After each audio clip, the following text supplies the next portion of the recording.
Well, Pookie do greetings and salutations, everybody. Welcome to the best 10 movie-related show on the planet Earth, the John Campea Show podcast, coming from right here in our quaint little studio. I'm, of course, your host, John Campea. I'm joined in studio today by Ray Ora. Hey, what's up, everyone? Jonathan Voitko's here. Pookie who? And most importantly, you guys are here. Thank you so much for being here and making today's show part of your day. And here's how today's show is going to go.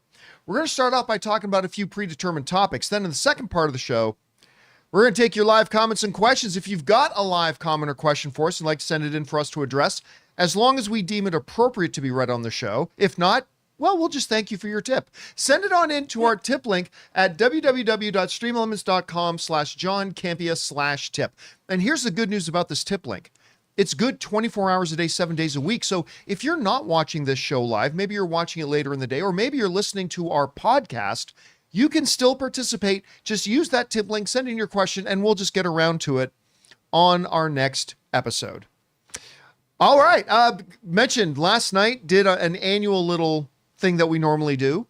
Went to Halloween Horror Nights last night. Love Halloween Horror Nights at Universal Studios. Had a very good time. Went with the family. Went with Anne, of course, my wife, her brother Ray, their sister Olive.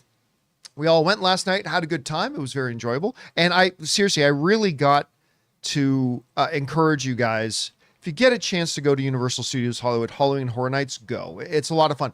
But I would also suggest this. Save up the extra money and get the fast pass, the express lane pass. Yep. Because those lines for each maze can be like an hour to an hour and a half. The fast pass, the express lane pass, gets you in like 15 minutes. Which was really good. It's like costs an extra $100. It's a lot, but I think it makes it for a totally different experience. Grab that if you can. All right. That down, guys.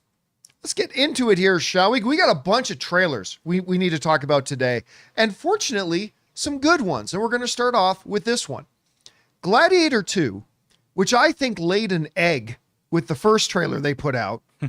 I don't understand period piece movies that decide to use modern heavy metal or hip hop or whatever. And I just don't get that. And I didn't think the trailer landed all that good. I didn't think it was terrible. I just think they made some terrible choices in it.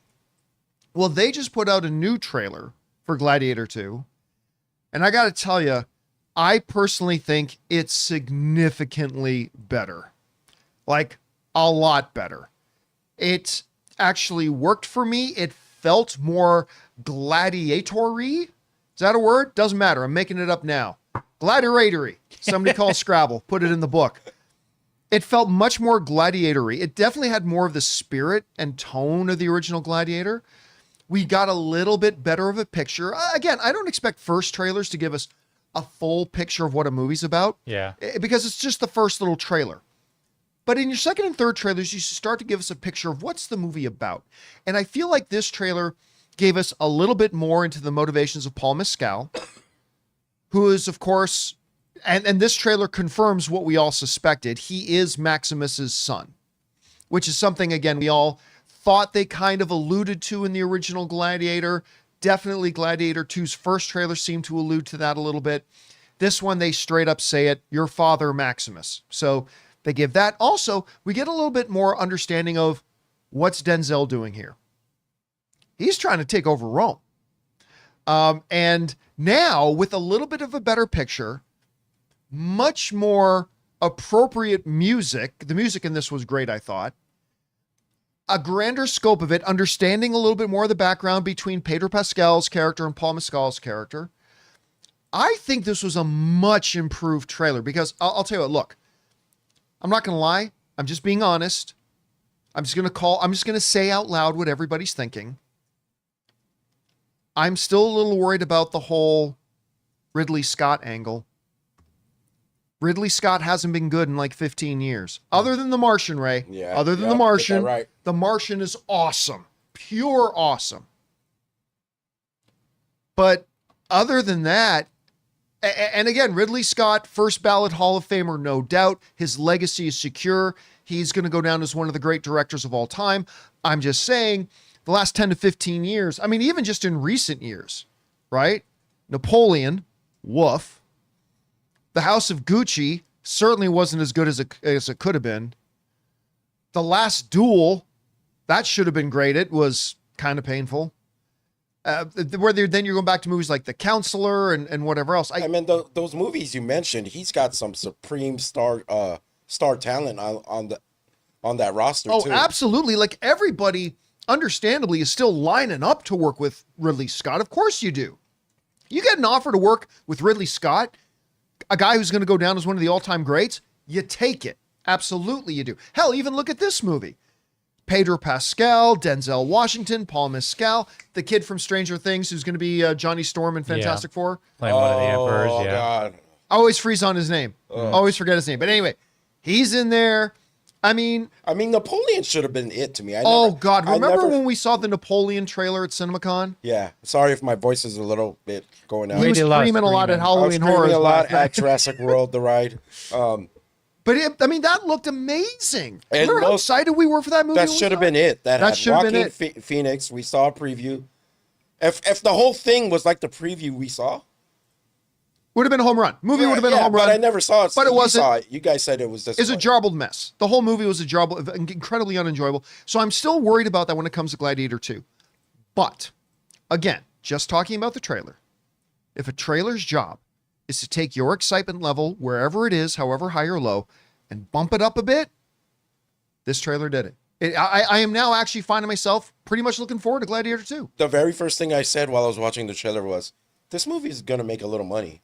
A little money. There hasn't been anything in theaters like it for a while, I don't think. Like a Colosseum, Rome sort of Yeah, but I thought the same thing about Napoleon.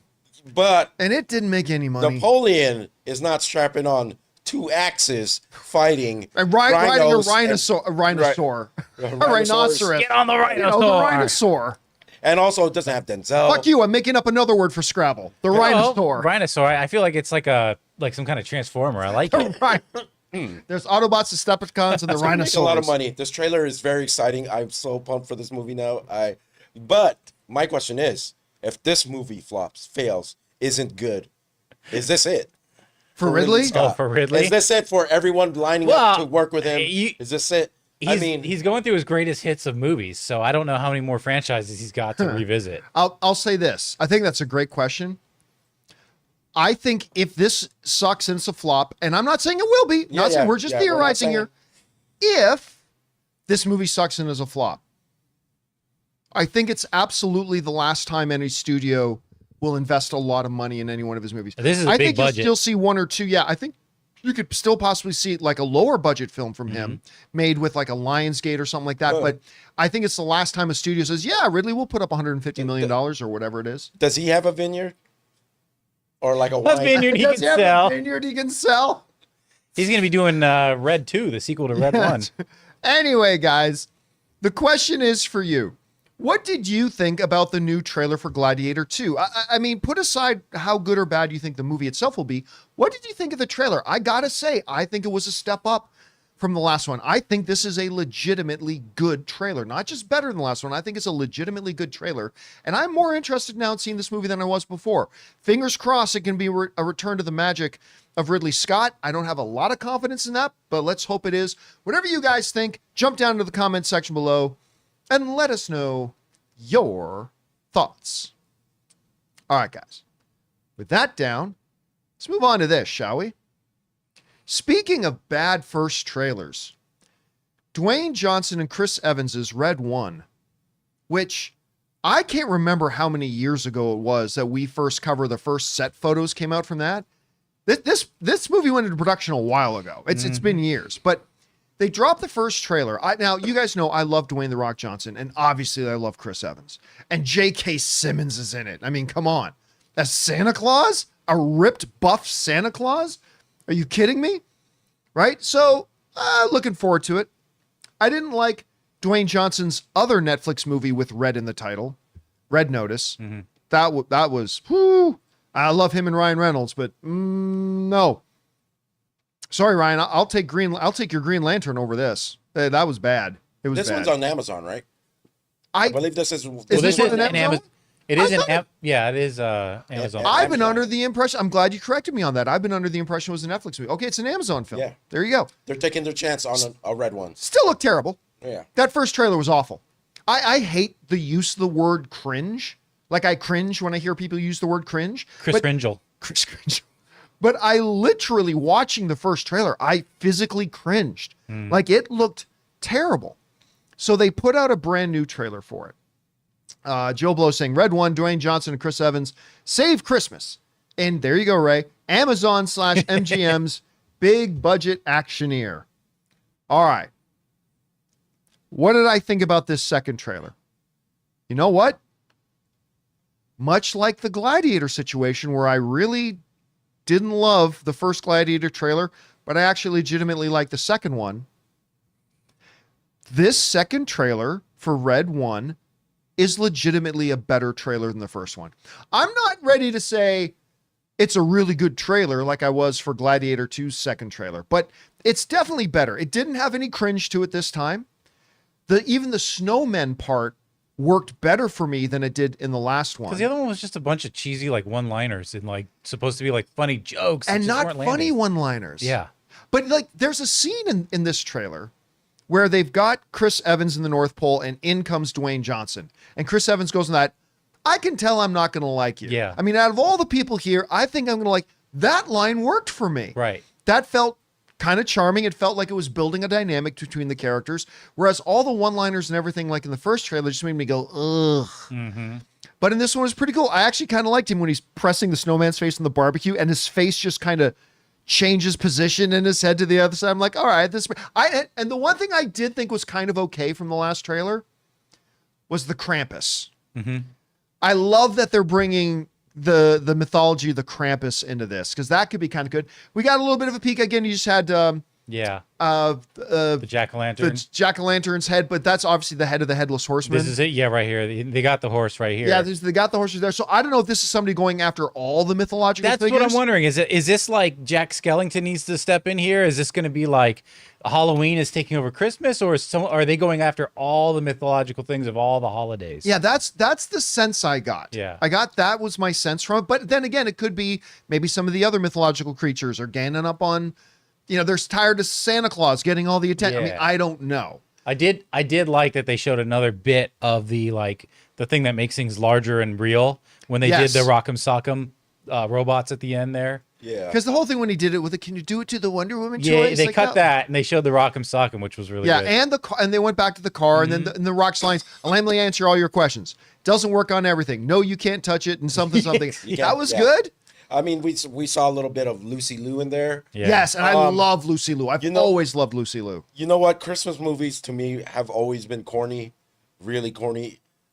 I think this movie is targeting to be that one Christmas movie where you can have a bigger group I guess and you could put it on and everyone just either talks about how bad it is or just has a good time. It's really positioning itself to be either the guys' Christmas movie that they watch, or just like the whole family, more whole family. With Man, I wish I had your optimism. that actually I leads. do not have your I optimism. really like this trailer. I'm gonna watch it just because of the two. I'm still not two sold, leads. but that leads me to what I was thinking. Who is this movie for? Because Christmas movie, but kids aren't going to see it.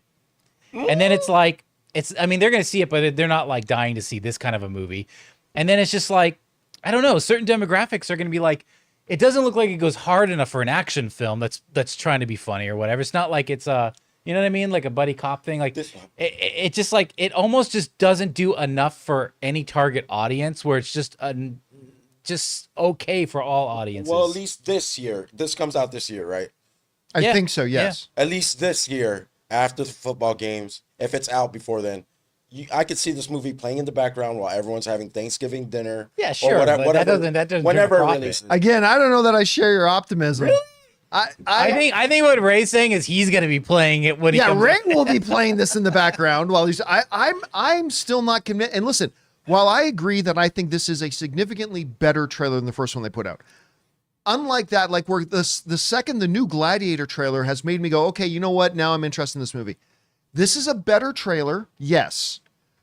I still don't know that I'm interested in this, Even watching during Christmas. especially watching during Yeah, Christmas. because it's just like I Wow. said, it almost gets there, but doesn't hit any mark for like any kind of like, I don't know. Again, listen, Bah humbug. Both of you. Bob, Both of you have no heart. I love Dwayne. I adore Chris Evans. Who doesn't love J.K. I'm cheering for the movie. I'm cheering for it. I'm just saying they haven't sold me on it yet. But this trailer is a step in the right direction. Guys, the question is for you. What did you think about this new trailer for Red One, the J.K. Simmons Santa Claus movie where he gets kidnapped and only Dwayne Johnson and Chris Evans can save the day? Only Black Adam and Captain America can go and save the day. Whatever you guys think, jump down into the comment section below and let us know your thoughts. All right, guys, listen, we still got a couple of other things to talk about, including one more trailer.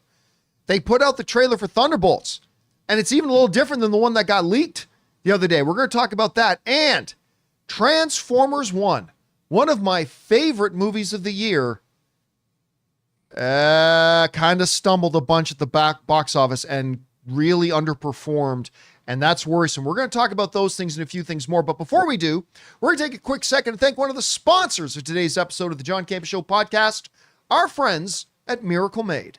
Guys, we want to take a second to thank a sponsor of today's episode, Miracle Made. Guys, it's hot outside and your nighttime bedroom temperature has a huge impact on your sleep quality. So if you wake up too hot or too cold, I highly recommend you check out Miracle Made's bed sheets. Miracle Made sheets are inspired by NASA and use silver-infused fabrics that are temperature regulating so you can sleep at the perfect temperature all night long. There are just so many things that make these sheets so fantastic. We already mentioned the self-cooling properties for better quality sleep, but they're also self-cleaning. These sheets are infused with silver that prevent up to 99.7% of bacterial growth, leaving them to stay cleaner and fresh 3 times longer than other sheets. No more gross odors. So go to trymiracle.com/Campea. That's TRYMIRACLE.com/Campea to try Miracle Made sheets today. And whether you're buying them for yourself or as a gift for a loved one, if you order today, you can save over 40%. And if you use our promo code Campea at checkout, you'll get 3 free towels and save an extra 20%. Miracle is so confident in their product, it's backed with a 30-day money-back guarantee. So if you aren't 100% satisfied, you'll get a full refund. So upgrade your sleep with Miracle Made. Go to trymiracle.com/Campea and use the code Campea to claim your free 3-piece towel set and save over 40% off. Again, that's trymiracle.com/Campea to treat yourself. Thank you, Miracle Made, for sponsoring this episode. And thank you to our friends at Miracle Made for sponsoring today's episode of the John Campea Show podcast. All right, guys, with that down, let's move on to this, shall we? Thunderbolts just officially released their trailer. Now, this is very similar, although not identical, to the piece they played at D23 recently that didn't get released to the public, although it did leak online for a bit. And look, back up a bit. When they first announced Thunderbolts, I thought, oh, come on, no. Why are you doing Thunderbolts? Like, get more to some of your core stuff. I wasn't really sold on it. And then they announced who the lineup was. They announced that the lineup of characters was going to be Bucky, Taskmaster, Yelena. Red Guardian. Well, I was saving him for last, but yes, Red Guardian, Walmart Captain America. Get it right. It's freaking you just tell me to get it right and then not get it right. It's Ghost. Right, but most importantly to me was Red Guardian. Because Red Guardian was easily the best thing about the Black Widow movie. I just thought he was great. I've been waiting for his return. I think that's going to be great.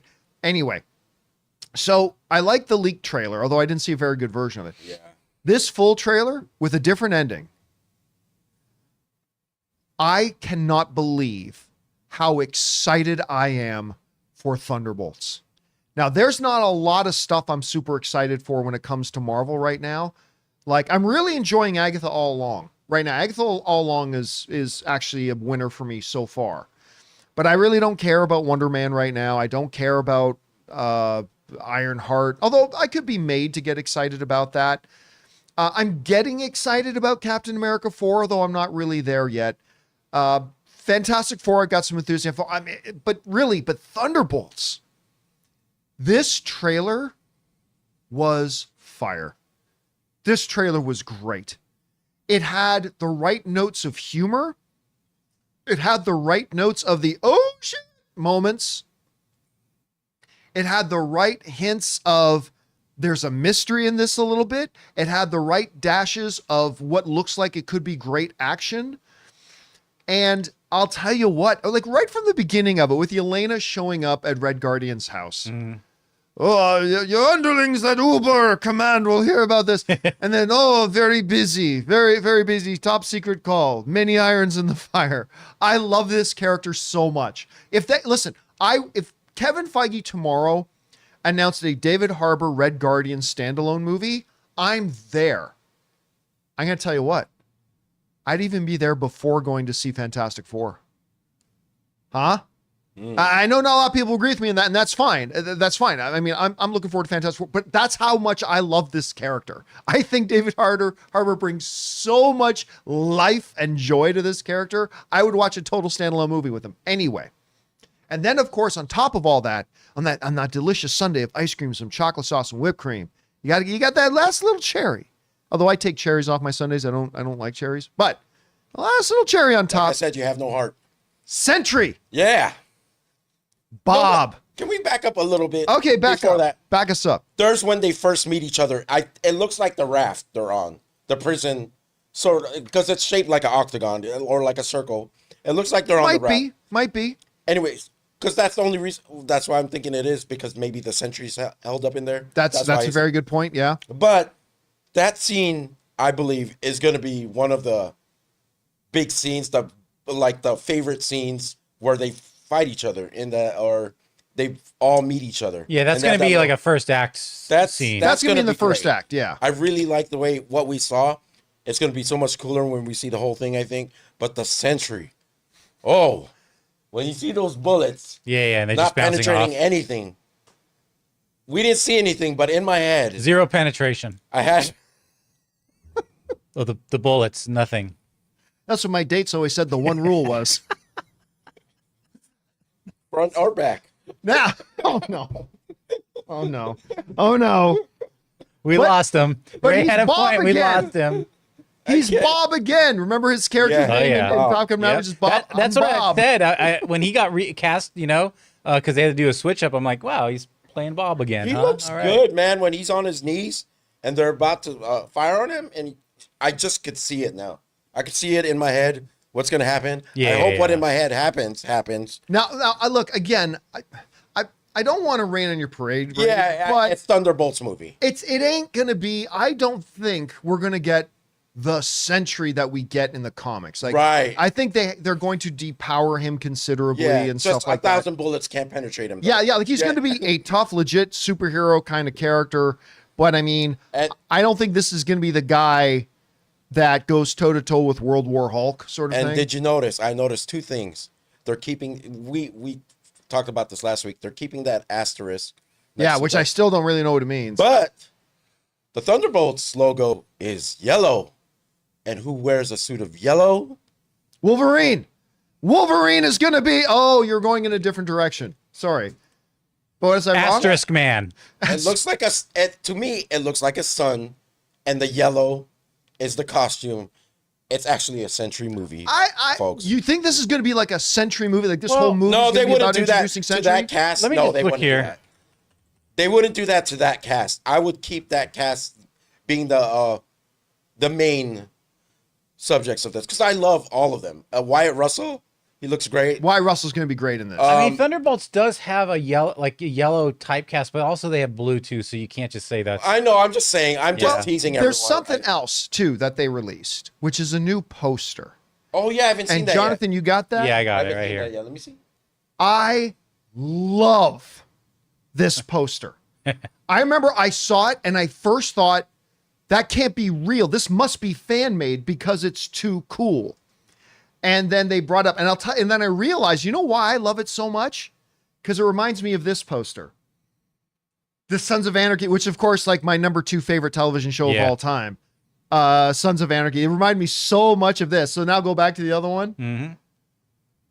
Yeah. I mean, it just reminds me a lot of that. So that's probably why I like it so much, but I loved it. It's a very different kind of poster than Marvel generally puts out. Do you think this is a part of a bigger poster after the movie comes out and all the spoilers are out? there's something connected Maybe. around Maybe, them. you never know. Yeah, Did you could guys be. notice when they go to this like museum like party gala? That's the scepter right there. Like Loki's? That's Loki's scepter. You're right. That I And did there's not little- notice that before. In Glass, there's other Marvel like artifacts, if you want to say artifacts. I never noticed that Oh, wait. the first time I was watching it. Do you guys think they're piled up on Abomination? I don't think so. Like they're all like, no? I'll tell you what. Is he? I remember when they first announced Thunderbolts, I was kind of excited about the notion of Abomination being in it. You don't think is he? After watching She-Hulk completely ruined Abomination. Oh yeah. Like they ruined Abomination. Like there was a way what they were doing with Abomination was interesting. Like Blonsky is actually rehabilitated. And he's like, the one thing I liked about Abomination in She-Hulk was that you found out that he really did rehabilitate. He regretted what he did. He had been corresponding with Dr. Banner. He'd been corresponding with Bruce, apologizing for what he did. And like that angle I liked. But then they pushed it because they had a writer's room that didn't know how to write comedy. And they pushed it to, and he's got this harem of wives and this new sanctuary. And they just... Anger management. It was They like, completely ruined him. Yeah. They completely ruined. The rehabilitated Blonsky, cool angle. Could have been great. But then all the nonsense they did with him because they had writers that didn't know how to do comedy. yeah. It's almost like they think if you're doing comedy, you have to make everyone a dimwit. And that's comedy. And it's like, oh, man. And they just didn't know how to do it. So I think that kind of took any enthusiasm I would have had for a Abomination showing up in this. Right. Yeah. I completely forgot about that. I got to tell you, man. And then that last little bit Yeah, I got that I did not see before, I didn't either. where they're driving the car. First of all, Red Guardian says a great line. She's bulletproof. And the bullets fly through. It's bulletproof-ish. Yeah. And then, freaking Walmart Captain America goes, "Is that Bucky?" And just boom, and Yeah. blows them off. They the missed an road. opportunity, though. Right on this moment, they should have been like, the buck stops here. And then he Oh, my shoots. God. Oh yeah, see, that's exactly how I reacted too, John. I told him we actually had a huddle. We had a huddle before this show. I said, "I don't think you want to go there, Jonathan." And he's like, "I think Come I'm on, gonna man. go The there." buck stops here. The buck. I'm And joining then the I said, writer's "Don't room." do it." And then he said, "I'm going to do it." And then he did it. And look what happened. That's the name of a Winter Soldier movie written by Ray Ora. The buck stops here by Ray Ora. What? Why do you have to put me? Yeah, man. Why? You definitely would have definitely your Man, line. this Yeah. is- I've somehow taken Not mine something at that all. Jonathan did and Not pasted mine the at all. blame on Ray. He did This it. is really minority abuse right here. From you two guys. Just kidding. Look, Bucky, he's my favorite MCU character. Always been. I love always Bucky. wanted him to be up in the front. This looks like they're giving him his chance. So hopefully he's a big part of the story. I don't know what's going on. He looks like he's been sent to get them.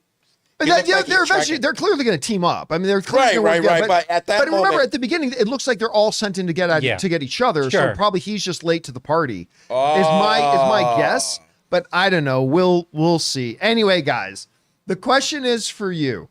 What did you think about this new trailer for Thunderbolts? With that, if you had seen the leaked footage, that's great. But what do you think about that ending added to it? I think this trailer is absolute dynamite. Again, there's not a ton of MCU stuff that I'm really excited about. This is one of them. And this trailer just got me more excited. How did you feel about it? Whatever your thoughts are, jump down to the comment section below and leave your thoughts there. All right, guys. With that down, let's move on to this, shall we?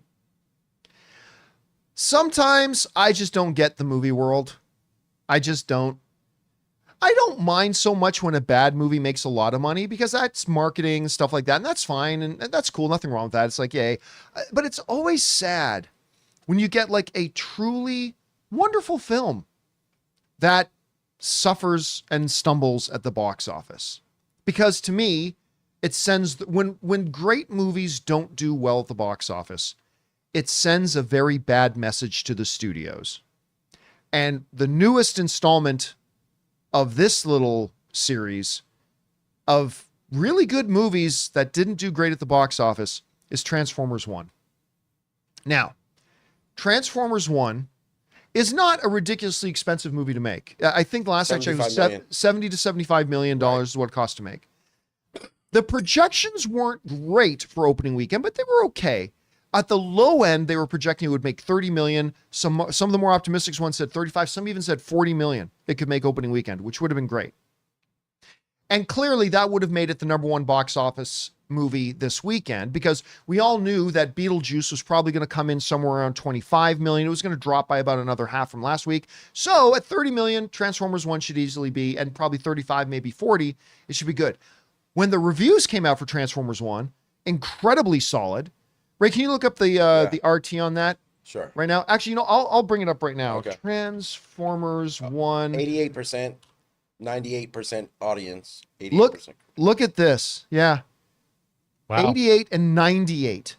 120 reviews for critics. Wow. And Like, it's still at and 88. remember, these are a lot of the critics who've kind of given up on the Transformers. Oh, I never franchise. noticed that before. Like, I always saw the certified fresh when it's really good. I never saw the verified hot, like, when it's really good there. That logo. Yeah, so, I mean, 88% critic, 98% audience. It had an A cinema score. And listen, I'm telling you, as a guy grew up with the Transformers, this is the Transformers movie I've been waiting my whole life for. It's the Transformers movie I've been waiting my whole life for. And instead of making 40 million, instead of making 35, instead of even making the lowest range of the projections, 30, it made like almost 20% less than that, made 25. And making it #2 at the box office this weekend, because Beetlejuice came right in where we all thought it would be. It made about 26. And so Transformers 1 should have been higher than that, and it didn't. This comes to us from the Hollywood Reporter, who said this. In a surprise twist, the bots got squeezed out by Beetlejuice at the weekend box office. Paramount had Hasbro Entertainment's Transformers 1 was expected to open to at least 30 to 35 million in North America, more than enough to top the chart. Instead, it came in at an estimated 25 million from almost 4,000 theaters versus an estimated 26 million from 4,100 theater locations for Beetlejuice. Transformers 1 had held a slight edge as of Saturday morning, but the necessary traffic needed to eke out a victory didn't materialize. Now, this is where it gets interesting and sad. The unwelcome news comes despite glowing reviews, awards buzz, an A cinema score, and exceptional post-track exit scores. That's, for people talking about the movie as they come out of the theaters. But Paramount and Hasbro always knew that they were taking a risk by returning to the franchise's roots and making a CGI animated film with family-friendly PG rating. By the way, this thing's got a PG rating. I don't know what the hell they were thinking. You literally have people like, you have Transformers, you have citizens of Cybertron getting stabbed through the face, cut in half, literally a guy being lifted in the air and ripped in half. And this isn't PG-13? That's another issue for another time. I don't know how this thing got a PG. That aside, the post-mortem now begins. Now, before we get to the post-mortem, let's say, maybe the same thing that happens to The Greatest Showman, maybe the same thing that happened to Elemental, movies that started strong and everybody went, uh-oh, but then they actually got legs and word of mouth got out and they started to build momentum and they ended up having great, huge box offices. Maybe that'll happen with Transformers. These 1. are great reviews, and the audience is going to come back saying how much they love this movie. So unfortunately, I believe this is going to go the other way, where it hits streaming and then we hear the buzz again. People will actually... A cinema score, 98% critic rating, positive fast track coming out of theater scores. But again, let's put that aside for a second. We asked the question then, what went wrong? Now, the director of this film, who directed Toy Story 4, by the way, another movie I think is great, all that guy can do and all the people making the movie can do is make the best movie they can. And they did. They made a wonderful, entertaining, fun, funny, true to the mythology, it's true to the spirit of Transformers kind of movie, while also putting a new spin on it. They made a wonderful film. So what went wrong? Some people will say, well, it was animated. I reject that theory because Minions or Despicable Me 4 is approaching $1 billion, and the #1 box office movie of the year, Inside Out 2, is also an animated movie. I don't think you can just say, well, it's animated, that's why it didn't make any money. The two of the highest grossing and the highest grossing box office movie of the year are animated films. right. So you can't just say, well, it's because it's animated. I think there are two factors here maybe 3. I hate to say it, but maybe 3. I think there might be 3 factors at play here. Number 1 is an obstacle we all knew was going to be a problem. The reputation of the Transformers is shit. Michael Bay ran it into the ground. Mm-hmm. They started to look like they could recover with Travis Knight's Bumblebee, but then instead of doing the smart thing and doing a Bumblebee sequel with Travis Knight directing, they went back to the Michael Bay formula. They didn't go back to Michael Bay, but they went back to the Michael Bay formula and did Transformers Beast Wars, and nobody cared. And it wasn't bad. I didn't think Transformers Beast Wars was bad. I actually had a mildly good time at it. I did, but it did nothing to elevate the franchise again. So already Transformers is kind of in a little bit of a bad place. So number 1 thing that I think hurt it, and these are in no particular order of importance, but I think one of the things that hurt it was the fact that the Transformers rep is bad right now. Number 2, while the trailer that came out of Comic-Con got a lot of people buzzing, you never get a second chance to make a first impression, and the first trailer they put out for this movie did not land well with the fans. Mm-hmm. That first trailer came out, and a lot of people were, this looks dumb. And people like me who saw the presentation at CinemaCon were trying to tell people, guys, okay, maybe this trailer isn't the greatest thing ever, but believe me, this movie looks really good. But nobody wanted to listen because they didn't nail it with that first trailer. And even though the second trailer was significantly better and a lot of people liked it, the first impression was already made. And I think a lot of people, fairly or unfairly, just or unjust, right or wrong, I think there were a lot of people who just wrote off the Transformers after they saw that first trailer and never gave it another thought. So number 1, the Transformers reputation is already bad, so that was an uphill battle they had to fight. Number 2, I think a lot of people checked out after the first trailer. It's unfortunate, it's sad, but I think that's plays into it. It's not the only thing, it's just one of the things that played into it. And I hate saying it, but I think there's a third thing that might be playing against it. Transformers ain't as cool anymore. I hate saying that because it is to me. It always will be to me. But the guys who grew up playing with Transformers, you know, we were in our 30s, some in our 40s when Michael Bay was putting his movies out. But now the people who grew up playing with Transformers are in their 40s and 50s.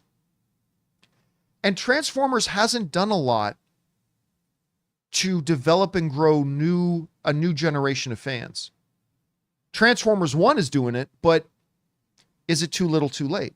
So I can't help but wonder, because they made a great movie, the audiences loved it, the critics loved it.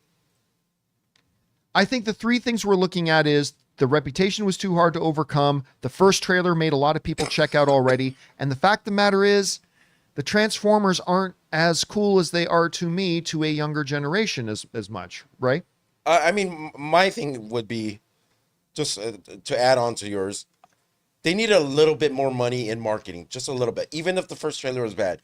The Minions, when we were watching a movie, they had a small spot before a movie started where the trailer's about to start, and you had the 2 Minions. If you had a little Bumblebee thing like that, just Bumblebee, where he's playing to the crowd, he's like, just every now and then include Bumblebee, because Bumblebee was the charm of the movie, I believe. Then you'll have like maybe kids, maybe in front of like the Inside Out 2, maybe have little spots in there. Then the kids will be like, what's that? What's that character? Yeah. But they played the trailers before. You know, because we can't always Well, he means defend- like integrating them into like, you know how yeah. Deadpool and Wolverine had just a little bit more money in marketing. They didn't even have a popcorn bucket. When I go into the toy store or a Target, Yeah, but you I have look to in the buy a sections. ticket to the movie I know, before seeing I the know, popcorn no. bucket. But I mean, make it bigger than what you know. Like, I mean, at least look like you care about it. When I go into a Target, whatever, I look at Transformers section. You can't see any Transformer 1 toys. I don't think it makes me feel like maybe they weren't had as much faith in this movie. But you can't make Transformers 1 toys until you see that the movie is going to hit and kids will want the toys. Nobody went to go see the movie.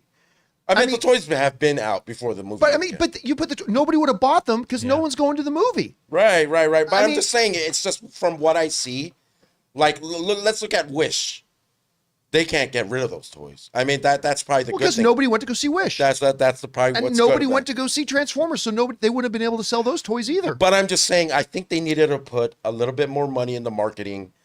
If the first trailer failed, they needed to push a better one, which they did. I think I did like that second trailer, and I think if they had done a third or whatever and just shown a more adult, but make it more adult, serious tone, I think you would have drawn a larger audience. Well, I don't think that's the audience you were trying to get. But that's what the movie is. It is a more serious tone. Did you see it, Jonathan?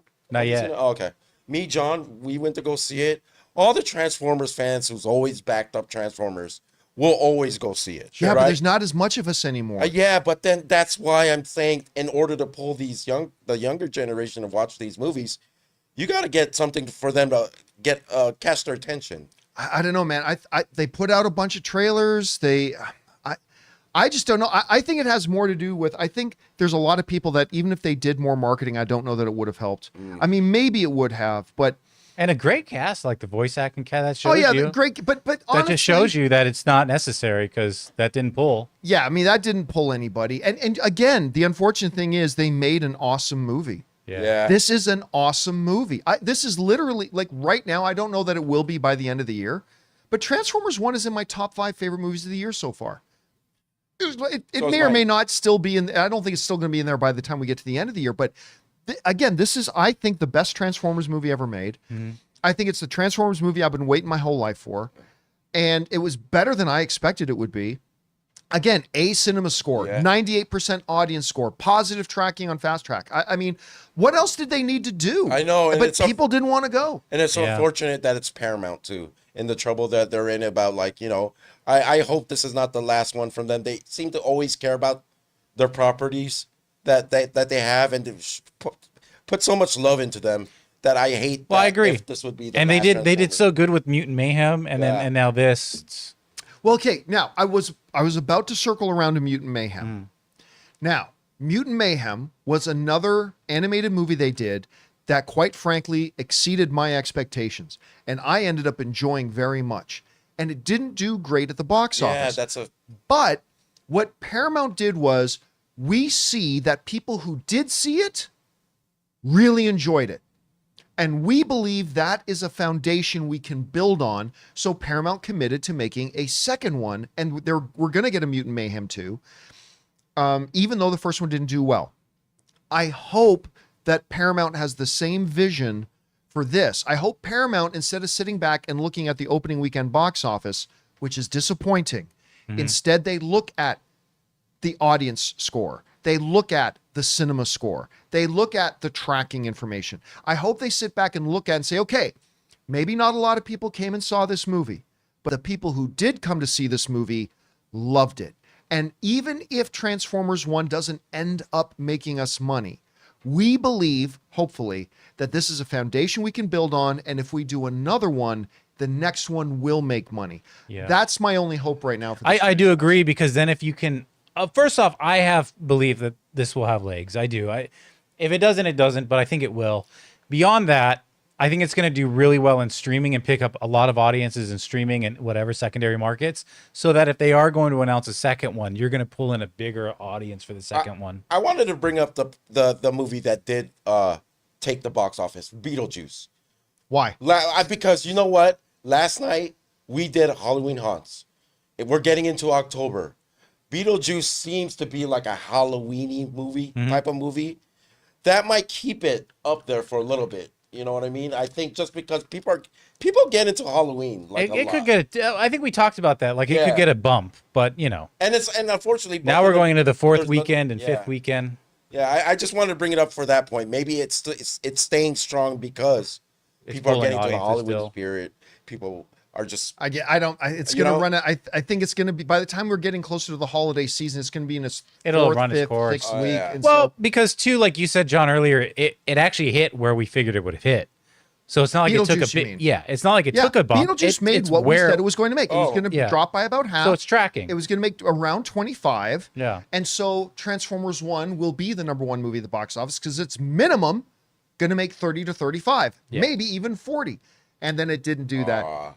Guys, the question is for you. What do you think about this? I'm not going to lie to you. A little part of my soul dies when a really good movie underperforms at the box office. Transformers 1 is a really good movie. The audience reactions to it absolutely prove that. The critics love it, all that kind of stuff. And yet, couldn't get people to go out to go see it on its opening weekend. What do you think was the problem there? Why do you think it underperformed the way that it did? Do you agree with my 3 observations? Maybe you disagree with 1 or 2 of them. Maybe you disagree with all of them. Whatever you guys think, jump down to the comment section below and let us know your thoughts.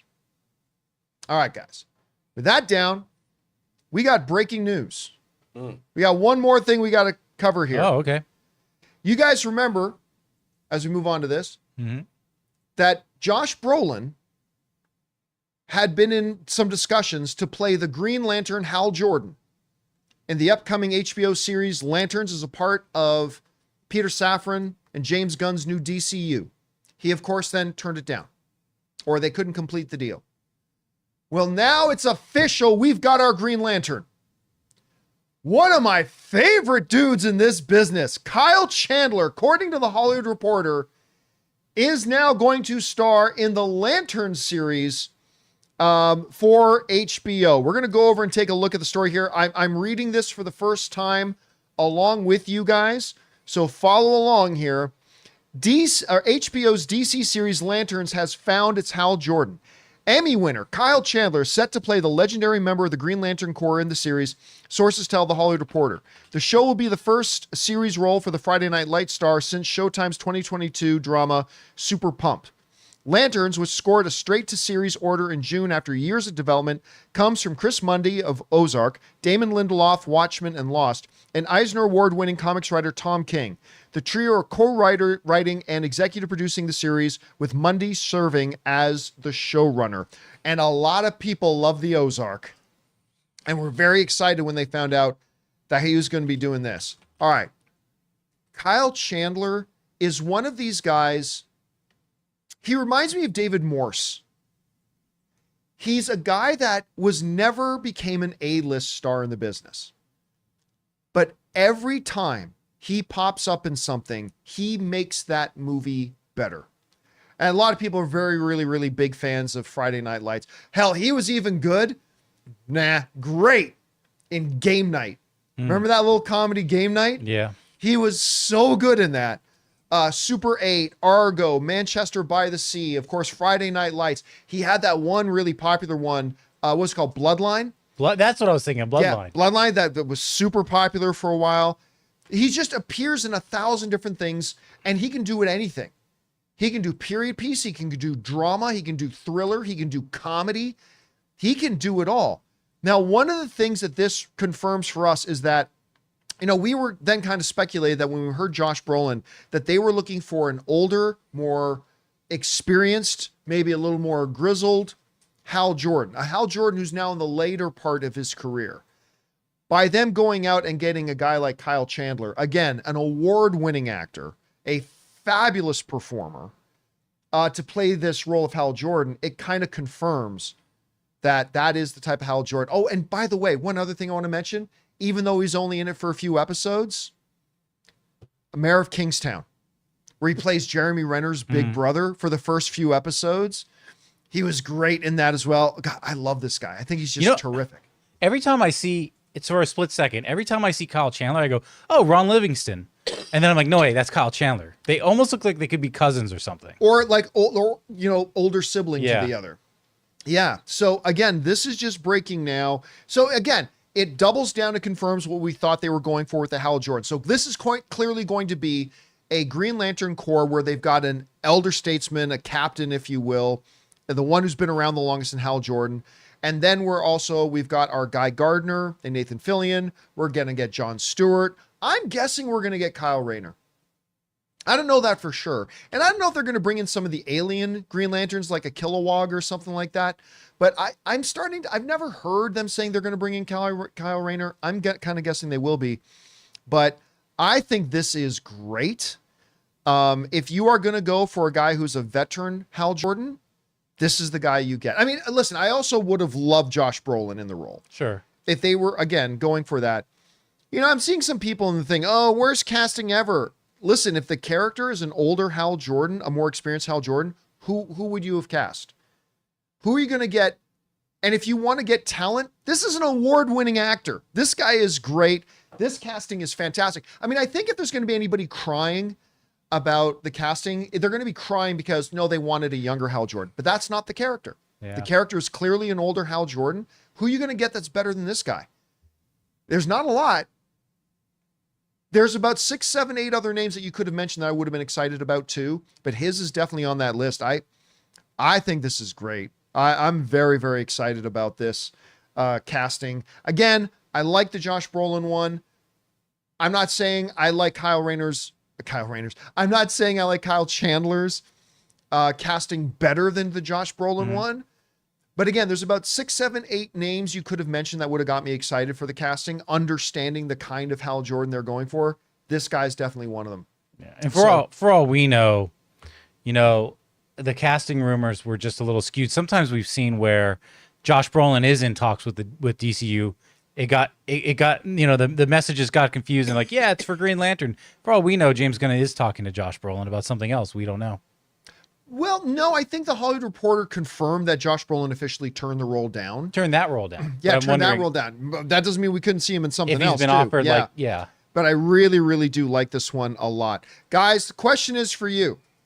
What do you think about this? Again, we're just finding this out as we're doing the show right now. But Kyle Chandler, Emmy-winning actor, appeared in a whole ton of stuff, always elevates the material he's in.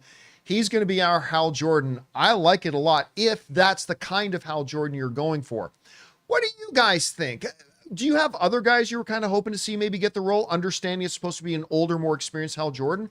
Or are you really pumped about this casting the way I am? Whatever you guys think, jump down into the comment section below and let us know your thoughts. All right, guys. With that down, we're now going to move on to the most important part of our show, which is taking your live comments and questions. But before we do, we're going to take a second and thank a new sponsor I'm very excited about of the John Campea Show podcast.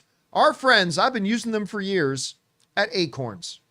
Guys, we want to take a second to thank a sponsor of today's video, Acorns. Guys, everybody knows we should be investing our money. That's why it's an important priority to me. But there are several obstacles to getting started. First of all, a lot of people think you need a lot of money to start investing, or that it's complicated, or you need to do a lot of research. Well, our sponsor, Acorns, makes it simple. You see, Acorns makes it easy to start automatically saving and investing in your future. You don't need a lot of money or expertise to invest with Acorns. In fact, you can get started with just your spare change. Acorns recommends an expert-built portfolio that fits you and your money goals, then automatically invests your money for you. My own experience has been great. See, I actually started using Acorn years ago as kind of a first foot in the door to get started in investing. I set up the automatic deposits, and before you knew it, every couple of weeks I'd check in on it and watching my money grow. It was fantastic. So guys, head to acorns.com/Campea or download the Acorns app to start saving and investing for your future today. Client testimonial. Compensation provides incentive to positively promote Acorns. Investing involves risk. Acorns Advisors, LLC, an SEC registered investment advisor. View important disclosures at acorns.com/Campea. And thank you to our friends at Acorns, again, a product I've been using for years and years, for sponsoring today's episode of the John Campea Show podcast. All right, guys, with that down, let's get on to the important stuff. Your live comments and questions, shall we? Jonathan, what we got up first? Julia Goodwin is up first. As a stutterer, specifically a stuttering actor, I'm incensed with joy with the representation in Penguin. They hired a stuttering actor advocate to teach the actor how to stutter and the nuances of having one, and it shows. I'm so freaking happy. It's always good when, whenever you have an actor and a performer performing a role, it's always good when they put in the work, both as a performer themselves and the production unit around them, to make it feel as natural and organic as possible. And when it comes off and is done well, that's always a great thing. Now, look, I am not one who believes, I have never believed, and I still don't believe that, well, if you're going to get have a character that stutters, you need to actually hire an actor who has a stutter. I don't believe that. I always believe that, actors play people they are not. Right? If you're making a World War II movie, I don't think you have to find actual Nazis to play Nazis. Actors play people and things that they are not in real life. That's what an actor does. But to strive for something to feel real and organic, I think is always good. And they clearly did a really good job with it because I thought the subtlety of it was great. All right, what's next? Con says foreign subtitles have already shown him to be Billy. Is that something from an open mic? I don't know. Foreign subtitles have shown him to be Billy. Well, then listen, they've done that before in Marvel, right? Where we've had things like there was a mystery about something. Remember they did it with WandaVision. Foreign subtitles said this character was this, and it doesn't end up being true or real. So I wouldn't put any stock. It doesn't mean it's not true, but I wouldn't put any stock in it because we saw the same thing happen with WandaVision. It turned out not to be real. All right, what's next? Okay, Anonymous says the live action One Piece now has 3 fairly big actors with Katie Sagal, David Dastmalchian, and now Joe Manganiello. How big of a deal is it for the show to have cast such high caliber and well-known actors? Will it bring more attention to the show? Okay, first of all, let me say I adore all 3 of those people. I was just talking about how Sons of Anarchy is like my second favorite show of all time, right? Obviously, I love Joe Manganiello. Joe Manganiello's hung out with us and with Ann and took him on his tour over at Hasbro. He's always been really nice to my wife. He's super great. I've had him in studio. He's awesome and wonderful. And with the Interview with the Devil, is that the name of the movie? It's Interview with the Devil? Late Night with the Late Night with the Devil. Thank you. David's on a hot streak playing Polka Dot Man. Love all 3 of them. But I love them all. Let's not pretend they're the big A-list names. Let's not act like with the show getting Tom Cruise, Leonardo DiCaprio, and Jennifer Lawrence in it, like let's pump the brakes on that. It's not like these are the highest profile actors. These are good, solid performers with good, solid names. Listen, I'm already excited about One Piece because surprisingly, I really liked season 1. I had a very good time with it. And, we'll see. I'm glad all 3 of them are in it. I'm really excited about Joe being in it. By the way, Joe Manganiello had a part to play in Epic Quest. He plays himself in Epic Quest. Love it. It was so good. Is that with Rob McElhenney? McElhenney, So yep. that's one I still have to catch. It's surprisingly good. Yeah, I still need to catch that. I was really kind of shocked how much I enjoyed that show, and it's really, really kind of good. But anyway, Joe Manganiello plays himself in it. In I think it's season 2, but not Epic Quest, Mythic Quest. Sorry, Right, Mythic, yeah. And Joe plays himself in it, and he does a really good job of it anyway. But again, let's not pretend that any of them are like big A-list names that are game changers being added to a cast. But I'm looking forward to seeing them in it a lot. All right, what's next? We got Garden Variety Vagabond who says, R.E. the Burgess reference in Penguin. Colin Farrell mentioned his love for Burgess Meredith in an interview. Yep. Watching him as a kid in the Batman TV show. Also, Kristen Milioti mentioned how Colin wasn't recognized by some on set on the first day. Listen, I watch this show and I forget that it's Colin Farrell half the time. I still remember the first time when we were waiting for the Batman to come out and the first set photos came out with him in that all the prosthetics and all the makeup of the Penguin, right? I said, no way.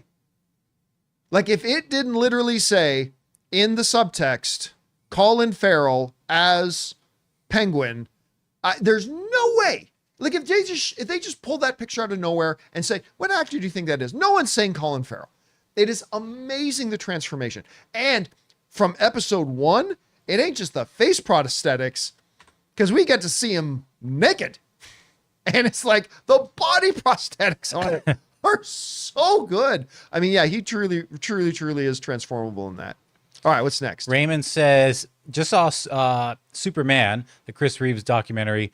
Tell Ann and Ray there were 2 Filipinos who helped Chris after his accident, Dolly Oro and his head nurse and Marsha Williams, Robin Williams' second wife. The Williams couple helped greatly whenever they can. Heck yeah. I remember I had heard some things about it, but when they first showed us the previews and the presentation for Superman at CinemaCon back in April, that's when I first really found out just how tight. I mean, I guess it was common knowledge. I just didn't know how tight Robin Williams and Christopher Reeve were. I can't remember. I could be wrong on this, but I thought they were college roommates too at some point. Yes. Yep. They were college roommates. I just recently watched a video where Robin Williams won this big award at the I can't remember if it was the Emmys, the People's Choice, and Christopher Reeve was the one to come out and do the presentation for him and all that kind of stuff. As far as a couple of Filipinos being his nurses, Yeah. That tracks. That tracks. Most likely. Joe Coy makes a lot of jokes about how like all Filipinos are nurses. I'm not kidding. One of my Filipino family is a nurse. It's been elevated beyond that too. But he makes lots of jokes about that, about how like all Filipinos want their kids to be nurses and stuff like that. So yeah, that kind of tracks. And then like just to go along with the stereotype, I feel like whenever Ann and I meet people, and if they happen to be Filipino, when we ask, so what do you do? Oh, I'm a nurse. It just tracks. Yeah. It tracks. It's so funny. All right, what's next? Ghazi Q says, hi, John. Just saw Slingshot with Casey Affleck. A great movie with 4 or 5 mind-blowing twists. I loved it. Question, who do you think is better actor talent-wise, Casey or Ben? Casey's really good. Whew, yeah. I didn't know that's the sci-fi one he has with Lawrence Fishburne, right? Yeah. I didn't know it came out yet. I'm actually interested in watching that. Man, when you look at movies like Manchester by the Sea and stuff like, Casey is a really good actor. I will say, because of movies like Changing Lanes and things like that, I think when he's at his best, I think Ben is the slightly better actor. When you look at The Town and Argo and things like that, when Ben's at his best, I think he's the better actor. But if you want to look for consistency, I think the average performance of Casey Affleck is better than the average performance of Ben. Yeah. So I know that's a little bit of a cop-out, but again, I think Ben at his best, he's the better one. But on average, Casey's the better one. They're both really good. Yeah. All right, what's next? Save Legends of Tomorrow says, my favorite album, American Idiot, was released 20 years ago. When I found, when I found out, my first thought outside of I'm getting old, was whatever happened to the reported plans a few years ago to make the Broadway musical based on the album into a movie. I remember that too. I thought it had happened. I just assumed. Yeah, I remember hearing about that. But again, a lot of times people announce that they have intentions to make a movie. It's great to have the intention to make a movie. Very, very often it never comes to fruition. I don't know. Maybe it did get made and it just flew under the radar, but I don't remember hearing anything else about it. I can see right here. Obviously, it's Center Theater Group has American Idiot.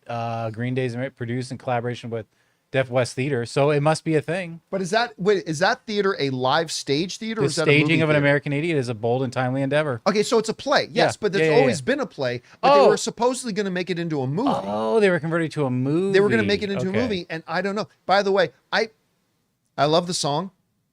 Weird Al's Canadian Idiot is better, but I'm a little biased there. All right, what's next? A little. The Fan Jaxer says, Transformers 1 was awesome. I haven't been this surprised at a movie since Puss in Boots: The Last Wish. I also haven't seen a marketing campaign completely botch the tone and scale of the movie since Edge of Tomorrow. I hope we get a sequel. I can't disagree. I can't agree with you at all. Like, the fact of the matter is, coming out of Comic-Con, people really changed their tunes about the trailer. Like, people really like the trailers coming out of Comic-Con. I saw a lot of awareness. I saw billboards for it everywhere. I saw commercials on TV for it. I saw it, not every movie I saw in theater, but most movies I saw in theaters the last couple of months had a Transformers 1 trailer playing from it.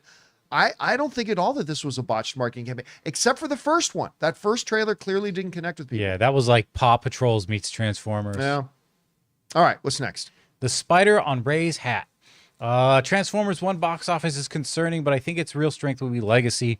This is a family-friendly movie essentially named Transformers Start Here. It will help create new youthful fans who will grow up to be adult fans of the brand. Not if it doesn't find an audience. Yeah, it's got to get an audience there. So, again, hopefully we'll see what happened with Elemental happen here. That the word of mouth will continue to be really positive. I've been telling my friends, you got to see Transformers 1. Other people are telling their friends. So hopefully that will happen. And hopefully Paramount will, again, have the foresight like they are with Mutant Mayhem that, hey, even though the first one didn't do so good, we believe that the people who saw it loved it enough that if we do a second one, it will be more successful. And hopefully Paramount has that kind of foresight as well. All right, what's next? Aussie Alex says, "Hey guys, I'd like to formally apologize on behalf of Australia for that absolutely awful of Office trailer. I swear we're usually pretty funny. My lord, that was so unfunny. On another note, what book would you like to be adapted to film TV?" I still remember on the official YouTube channel of the trailer, the top comment was, "As somebody who lives in Australia, I'm sorry." Was the number one comment on it. Listen, the one I've always said had already been done as a television miniseries, but I really wanted it done again in a more modern, with more modern techniques and everything, which was James Clavell's Shogun. That's the one I've always wanted. And now we got it. And it's one of the greatest TV shows I've ever seen. And it just broke all the Emmy records for all the Emmy wins and everything. So I got it. And then every other one that I've really wanted to see done has been done. I've always wanted The Hobbit. We've got The Hobbit. It wasn't as good as Lord of the Rings, but still they did it. Yeah. So mine's being made already too. It's the Project Hail Mary. And yeah, that's one you've been excited about. So yeah, I can't really think of any other ones right now. I mean, I'm sure there are other books I can think of that I think would make good movies, but you're asking me, what's the one I've always wanted? Shogun. And we got it. Got it twice. All right. What's next? All right. Don Juan coming in hot here. "Hi, here's my $5 tip worth my top 3 worst movies." And he leads with Godfather, Star Wars Episode 9, and Green Mile. Top 3 favorite Disney Plus would be Falcon, Winter Soldier, WandaVision, and Miss Marvel. And my favorite underrated movies, Gangster Squad and live action Jungle Book. I liked that Jungle Book. Gangster Squad. But which one? There are a couple of live action Jungle Books. The John Favreau one, wasn't it? Or it was the John Favreau one. There was one with the dude who played Bruce Lee did one. Well, yeah. I know that. And then there was the one by the voice of Gollum. Why am I freezing on his name? Andy Serkis. Andy Serkis. Then there was the one by Andy Serkis. I like the John Favreau one. What, that was the one with King Louis, and he actually sings the song, right? And Yeah. it's voiced by why can't I think of his name now? Christopher Walken. Christopher Walken. I really like that one. I like that. The other one was Mogwai. Mowgli. Mogwai is the Gremlins. That's the Gremlins you're thinking of. Yeah. Mogwai. Mowgli. You're thinking of Mowgli. Yeah. That's the Andy Serkis one? That's the Andy Serkis one. Yeah. But I like that one too. I don't know, man. Call him the Green Mile and the Godfather. Hey, listen, all films are subjective. They hit us all in different ways, and that's a good example of that. All right, what's next? All right. Mr. Asscrack here says, "All animals are equal, but some animals are more equal than others." From George Orwell's dark satirical novel, Animal Farm. John, have you ever read the book before or known about the original story? I've heard about the original story. I never did read the original book, to be honest with you. Wait a minute, did Orwell write Fahrenheit 451? Yes. Okay, yeah. So that was kind of my main one of his when I was younger that I read, but I never did read Animal Farm. Or sorry, I think I'm confusing with 1984. He wrote 1984 was also did he write 451 though? I can't remember. Fahrenheit 451. Yeah, Fahrenheit 451. Wasn't that a movie? Hey, with that's Michael right. B. Jordan? Michael B. Jordan turned it into a Isn't movie. that I Tom forgot Clancy? about that one. He did No, 1984. Tom Clancy did not write Fahrenheit 451. It was 451 was... Oh, it was by Bradbury. Bradbury, yeah. Oh, okay, there you go. But yes, I also read 1984. So those, but I never did read Animal Farm. All right, what's next? Jab says, "Hi, crew." Oh, first of all, anonymous tipped $5. Thank you, Anonymous. Jab says, "Hi, crew. I think it's M4 Maximoff that's covering Teen's Mouth. Nah. Plus, I've been rewatching Lost on Netflix. It's just, is it just me that I think John looks like Michael Emerson? And where can I watch Invisible Man? That Vincent Ventresca show never finished it." I don't know about Invisible Man. I'm not familiar with it at all. And the M, it's just literally stitching going across. That's why some people say it's an M, it's a W. Nah, it's just a representation of stitching going across his mouth. So anyway, there's that. The Invisible Man thing, I don't know, but I will use this opportunity to encourage people that if you did not see the Elizabeth Moss Invisible Man movie, a movie they literally made with pocket change, you should watch it. It's really good. The Blumhouse produced it. Looks great. Go check it out. All right, what's next? Lord Helmet is here and says, "The Peter Cushing Disney lawsuit story made me want to rediscover the legendary actors working those great old Hammer horror film, yep. films. Who owns the Hammer film library, and why haven't they sold it to streamers like Shudder? Oh, I have no idea. Yeah. Him and Christopher Lee were like buddies through the years. Well, Christopher Lee was Dracula in all those movies. And a lot of those too. So they had worked together for ages and ages Star and Wars ages. alum. Yeah, see that whole lawsuit story is a really odd one to me. Because again, Lucasfilm did the appropriate thing. They went to the family, they went to the estate, they got permission. They had no idea of the supposed, we made an agreement with him right before he died. Like, so I don't see this lawsuit going anywhere, but it's still an interesting. But I have no idea who owns the rights to those films. All right, what's next? Tony P says, I don't accept Wanda's children exist in other universes, but in this one, they're just imaginary, especially when they're both twin boys played by the same actors. I propose Wanda became pregnant while with Hydra, and Baron Strucker did something with them. The kid's no, too because old. the age would have been, the age would have been. The kid's too old. Again, it's Wanda's kid. Wanda's kid is not real. Wanda doesn't have kids. She never had kids. However, she did will them into existence because why else would? Well, I guess no, that's not true. Fantasy world. That's not true. Yeah, because the White Vision was not her fantasy. The White Vision was reconstructed. Yeah, the White Vision was a real thing. Yeah. Her vision in that world was an imaginary thing, and as soon as she turned off Imaginary Land, everything that was imaginary disappeared. Yeah. So again.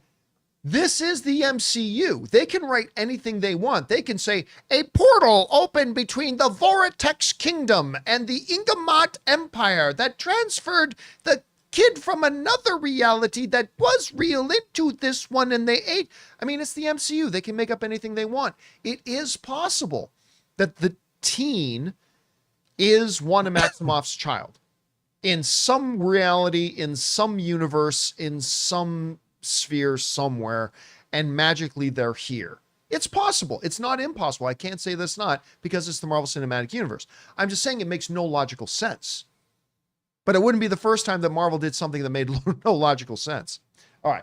What's next? All right. Well, the Tick wants to talk Star Wars. So I have to do the healthy thing with Star Wars. I'm done. I love Star Wars. I even enjoyed the prequels a little, and unlike most, I think Last Jedi is great, but ever since that, Star Wars has been nonstop dumpster fire, and/or being the lone exception. Canceled movies, half-assed TV series in their place, clueless direction by Lucasfilm and the fan base, which is only getting worse. These are warning flags with people and in life. It may sound extreme, but we collectively need to walk away. This is what Star Wars is now. The bad vastly outweighs the good. It's small, no longer imaginative or special. Honestly, it feels like a punchline to a bad joke or something to be mocked. Here's where, look, I have, sports fans tend to have, sports fans can get very angry at their teams, right? But they stay very loyal, right? The same guy that calls in on a New York Giant fan-in station after they get their asses kicked and complain, everybody sucks on the team, this team sucks. They will be the first ones at the stadium next Sunday cheering them on, though. In that way, sports fandom is kind of healthy, at least a lot healthier than Star Wars fandom. I tend, when it comes to my Star Wars stuff, because you've heard me complain about a lot of Star Wars stuff over the last few years, but I tend to bring a sports fan's mentality to it. I will point out where I think they've dropped the ball and where they've made mistakes and when the product isn't good. But I will still be there next week cheering for it. Because that's what sports fans do. We'll bitch and whine and complain about our team, but we'll be in the stands and cheering for them next week. And if they lose, we'll bitch and complain and moan about them some more. Nothing wrong with that. So when I watch something like Obi-Wan that disappoints me, or Ahsoka that disappoints me, or The Acolyte that disappoints me, or the Book of Boba Fett, which disappoints me, or whatever, I'll go, all right, you swung and you missed. Hopefully they learn some lessons. Hopefully, like Rings of Power, right? Lords of the Rings of Power. Totally dropped the ball on season 1. So many of us, including me, were so disappointed with season 1. But you know what? They went into the locker room at halftime. They drew up some adjustments on the board, and they came out and they executed much, much, much better for season 2. Mm-hmm. And now I'm actually legitimately really liking Rings of Power. Season 1 let me down, but they came out. So every time I watch something Star Wars that really disappoints me, I just hope, okay, go back to the locker room, figure out where you went wrong, make adjustments, come back out. Is it taking longer for them to do that than I would like? Absolutely. But I'm still going to be there cheering for them. And if it's bad, I'll say it's bad, like the Acolyte. If it's good, like Andor, we'll cheer that it's good, and hopefully they can do that. So Lucasfilm has had, under Lucasfilm's stewardship, Star Wars has had hits and misses. Don't listen to anybody who says otherwise. Don't listen to anybody who says it's all been amazing, and don't listen to anybody who says it's all been crap. Don't listen to them. It's been hits and misses, right? It's been wins and losses. It's been ups and downs. They've had some really good things. They've had some really bad things. Maybe a larger share of the bad things than the good things. But I mean, it's just been that way. But as somebody who approaches it with like a sports fan's mentality, as somebody who's been worshiping and following the Toronto Maple Leafs my whole life, and my whole life have always let me down. I still bleed blue and white, right? I'm still be there. I'll still cheer for them. I'll get excited when they have success. I'll lament when they have failures, but I'm still there. So the ups and downs of Star Wars quality-wise, sometimes more downs than ups, is not the thing that risks chasing me away as a fan. The thing that turns me off Star Wars is the Star Wars fandom. That's what turns me off Star Wars. Losses by my favorite teams don't turn me off my favorite teams. It sucks. I'll complain. I'll whine. I'll bitch. I'll moan, but I'll still be there cheering next week. The losses that Star Wars puts out in product, I'll complain. I'll point out why I didn't like it and what I didn't like about it, but I'll still be there next week. But the thing that makes me not want to come next week is, I shouldn't even say the Star Wars fandom. It's that segment of Star Wars. It's the online because you've got the Star Wars Celebration crowd that just loves everything. That's fine, and that's fine too. I'm just somewhere in the middle, and then you've got the online toxic crowd that's like, I hate everything. and like seriously, that my sincere desire not to want to be associated with that cancerous group of bag shit. It really turns me off. It's my team having a bad game doesn't make it less fun to be a Toronto Maple Leafs fan. Although it's a lot easier to be a Maple Leafs fan when they're winning, but that hasn't happened a lot in the last 50 years. A bad show like Acolyte doesn't take away my joy from being a Star Wars fan. The behavior online of supposed Star Wars fans is what turns me off from being a Star Wars fan. That's what, if something chases some people away, and if anything is going to chase me away, it's going to be that segment of Star Wars fandom that they're miserable and they want everyone to be miserable. I'm okay if somebody's miserable. That's fine.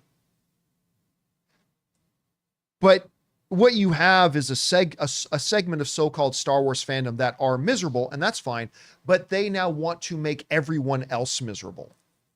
I hate, and therefore I want you to hate too. And to me, that is what saps the fun out of being a Star Wars fan, even when they're putting out substandard product. And it's one of the things that is ruining fandom. It's ruining fandom. A bad team out on a losing streak doesn't ruin the fandom. It makes it less fun being a fan, but it's when cancerous elements like this, they are what actually erodes the fandom. They are what takes away the joy of being a fan and makes me like, I don't want to be it anymore because I don't want to be associated with that. You know what I mean? Mm-hmm. So again, that's just kind of the way I look at it. All right. What's next? Murray says, didn't love Thunderbolts trailer. Favorite moment was Red Guardian. The one thing I'm fearful of this movie falling into the trap of is if you didn't watch any of the Disney Plus shows or previous movies, then you're lost. I hope they can make the movie work for casuals. Yeah. And listen, Murray, you're bang on. And this has been something that's been a concern of mine for well over a decade of the MCU, is that at some point it's going to be very difficult, because in the first 10 years of the MCU, Kevin Feige and his team did a masterful job of making sure that every single MCU movie was a valid entry point for new fans. They totally did it. They started to have some cracks appear. Where you really started to see it was in Doctor Strange, the Multiverse of Madness, and then the Marvels and some other things where it's like, if you didn't see what went on before, you're going to feel lost. Secret Invasion was another one of those. I really hope that they do this movie in such a way that if you're walking in cold and this is your entry point in the MCU, that you're able to go in and they do the movie in such a way that it's like, you know what? I didn't see Falcon the Winter Soldier. I didn't see Black Widow. I didn't see Ant-Man and the Wasp. I didn't see whatever, but it didn't matter. I walked in the movie. They did a great job of explaining all the characters and why they're connected. And even if I didn't see the other movies, I don't feel lost at all. Maybe longtime fans of the MCU will pick up on more of the nuances than new people. Yeah. But you got to make this movie in such a way that a new person doesn't walk in and instantly feel lost, like they did with the Marvels. I think there's enough coverage there that people are going to get a bit of everything, and then some people are going to get all of it. Some people will get none of it. But yeah, as long as you just understand who these characters are, it shouldn't matter. Yeah. All right, what's next? Anonymous says, hey, John and crew, I'm sure you've been asked this before, but if you had to choose from one, to watch one and not be able to see the other, which would you pick, Dune Messiah or Beyond the Spider-Verse? Beyond the Spider-Verse, easy. Yeah, because Messiah's going to be a bummer, I think. I mean, it's going to be good, but it's going to be tragic. Listen, of course, I trust Denis Villeneuve. I totally do. But I don't think Dune Messiah is all that good. Well, it's going to be tragic anyway. Well, tragic is fine. Tragic is fine, but I honestly think all the Dune books are a constant decline. Each one of them worse than the previous one. And I personally don't think Dune Messiah is all that great. It's not bad, but I don't think it's all that great. And my only hope for it is that Denis Villeneuve will take real liberties, because he took some big liberties in the first two Dune movies and made some big departures from the books. I hope that he takes even more liberties and makes it even more his own thing. I think that's the only thing that saves Dune Messiah. So I have concerns about Dune Messiah. I have no concerns about Beyond the Spider-Verse. Yeah. So if I had to pick one, Yeah. it would be Beyond the Spider-Verse, because I just frankly have more faith in it, because I don't particularly have a lot of faith in the source material for Dune Messiah. All right, what's next? David says, I saw The Substance the other day. I feel like I need to give my brain a shower. I'm adding that film to my list of great movies that I never want to watch again. Also, the Thunderbolts teaser rocked this and Brave New World next year. Hell yeah. Listen, I still don't know what we're in for with Captain America 4, Brave New World. The one thing that really encourages me about that movie is that once Kevin Feige got his power back and got his authority given back to him, he said, back to the drawing board, and they did massive reshoots on that movie. That's one of the main reasons I'm really excited for Daredevil Born Again, because they did that with Daredevil Born Again. Kevin Feige said, you know what? I am not happy with where this is going. And now that I have the ability to say this, scrap what we've got, back to square one. Let's do this thing right. And we'll delay the release date. All the stuff he didn't have the power to do before that. And that gives me hope in this. I still, look, you know me. Steve Rogers is Captain America is Steve Rogers is Captain America is Steve Rogers. I don't care what they did in the comic books. Bucky is not Captain America. I don't care what they did in the comic books. Sam is not Captain America. But they've decided to embrace that. I got to give it its credit. It's done. It's set it up pretty well. And I've liked what I've seen from the previews for Captain America Brave New World. I still don't fully know what to expect, but I'm going to go in hopeful. And each new trailer, each new preview, each new glimpse we're getting of this, and each new thing we learn about it, my hope is getting a little bit higher and higher. So hopefully it works out really, really well, because I love Anthony Mackie. Anthony Mackie is gold. So here's hoping it works out. All right, what's next? Ryan says, greetings. First time sending a question. Thank you, Ryan. As I've been a viewer after finding your Man of Steel review. Wow. Was 15, now 26. You've helped me through all my young manlyhood. Do you think it'll ever be possible to see a movie on the Vegas Sphere? I do. I'm actually pretty convinced that at some point somebody's going to hold a world premiere at the Sphere, and when they do, I'll go. I will go and be a part of that.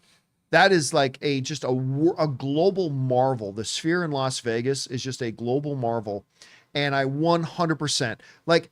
I don't think it'll just be any movie. I think it'll be like some movie that's like Last Vegas or Leaving Las Vegas or The Hangover or something like that. Something that's a Vegas-centric movie will have their premiere there, and I think it'll happen sooner rather than later.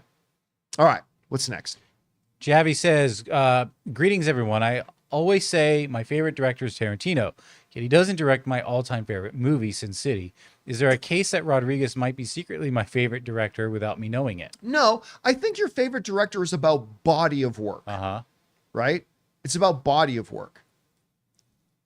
Like, for instance, the single greatest game ever played by a hockey player was number 27, the Toronto Maple Leafs former captain, Darryl Sittler, who in a game many, many, many, many years ago against the Boston Bruins set the all-time record. I mean, this is like 40 years ago, maybe longer. Set the all-time record in the NHL that still stands to this day. The only scoring record Wayne Gretzky doesn't have. 10 points in a single game. I don't think the record's ever going to be beaten. I can't remember the last time 10 goals were scored in a game by one team, let alone one guy getting 10 points. Right? But that doesn't mean he's the greatest player of all time. You can have somebody that directed your favorite movie, but your favorite director is about your overall love of their body of work, not just one. So no, I think it's perfectly valid to say that, hey, Quentin Tarantino's my favorite director, but he didn't direct my all-time favorite movie. Steven Spielberg is my all-time favorite director, but he didn't direct Star Wars. So yeah, it's about body of work, not an individual achievement, I don't think. All right, what's next? All right. Also, I just want to say Reiji gave us a $20 sticker, so thank you for that. Thank you so much, man. Appreciate that, Reiji. Yeah, I had that up for a little while. That's always really nice when they just want to send in to be supportive and not even have a question or anything. So thank you for that, Raji. Appreciate it. Michael Lameza says, Weird Al's new tour got announced. Vegas in June, Toronto in July, and 6 shows in California in August. Kia Forum, San Diego, Rohnert Park, Reading, Modesto, and Mountain View. I'm not sure where Kia Forum is. Which show will you be at? I'll be at the Toronto one. I'll probably definitely go to the Vegas one and probably at least one in California. I love Weird Al. I mean, it doesn't make any sense how big of a Weird Al fan I am. I love Weird Al a lot. Again, one of my, not just career highlights, one of my life highlights, aside from anything that involves Ann, was Ann bought me tickets to the show he did last year in out here in California. And they had a special, you could buy a special VIP package where you get to do a quick meet and greet after the show. And Ann bought that for me as a surprise. So it was great. Now you guys know how big of a huge Weird Al fan I am. So we go to the concert, rocked out. It was great. And then Ann led me to the behind the stage VIP where there was like 40 or 50 other people bought that package too. And as I go to approach Weird Al, one of the single greatest moments in my life, as we approach Al, Weird Al looks up and he goes, "John!" That was it. I didn't need anything else. That was the single greatest thing ever. And I've had some movie stars come up to me and say, "I watch your stuff." I mean, and that's always great and that's always exciting. I've had directors write to me, write notes, say, "Hey, I watched your thing where you talked about this and this, and really thank you." That happens. That happens. But Weird Al looking up at me, walking towards me and go, "John," that to me was one of the greatest moments ever. That's how big of a Weird Al fan I am. So I'll be going to several of those. But did Steven Spielberg ever pat you on the back and say, "Keep it up, kid, you're doing great work"? Because No. he never did it to me. Oh, I was about to say, when did you Wondering meet if Steven Spielberg? wondering maybe he might have done it to you, because You know it what? didn't happen to me. To this day, the one guy I've still never met is Steven Spielberg. I've met his mother. Which is interesting. I've had his mother make lunch for me. Say hi to your mother for me. I sadly don't think Steven's mother is with us anymore, but I've met Steven Spielberg's mom, but I've never met Steven Spielberg. That's the one guy I've never met. All right, what's next? All right. We got Nick, who says, "Hey, gang, I went on to go see Superman on Saturday, and I feel the same way about it as I did. Won't You Be My Neighbor? It should be nominated for Best Documentary. So touching and really reminded me how much Reeve was and still is a symbol of hope." I'll tell you what, it's the first time ever that I saw a trailer. When they showed us a preview for it at CinemaCon back in April, they showed a trailer and the whole audience started crying to a trailer. I'd never seen that before. And people were weeping, audibly and visually weeping at the trailer. I have not seen this yet. I cannot wait to. I'm like beside myself with excitement to see it. So thanks for your recommendation, man. I appreciate that. All right, what's next? Bry Guy says, "Story always comes first, but just for fun of it, whom would you like to see as the main villain of Shrek 5? The Cheshire Cat, public domain versions of Winnie the Pooh, Steamboat Willie, or an original antagonist? Also can't wait for Wild Robot." Oh yeah, I can't wait for Wild Robot. So pumped about that. Man, I don't know. They've done such a good job with their villains. Even the what was it? The Muffin Man? Was that the guy who was the villain of? I can't remember. I mean, like even in their Puss in Boots movies, they've always done such a good creative job with their villains. I don't know. Honestly, I don't have a pick. I don't care. They've done such a thoroughly good job of their villains, whether it's Lord Farquaad or whether it's Prince Charming or whether they've always done such a good job. So I don't really care who they do because I know they'll do a good job with it. So I'm just looking forward to it, whatever they do. All right, what's next? Matan says Morgan Stanley's James P. Gorman being the head of Disney's succession planning committee worries me, as he is a bank man, so he might pick himself or an MBA hack who can sink it lower than Chapek. Just look at Boeing or Intel on how they can ruin a company.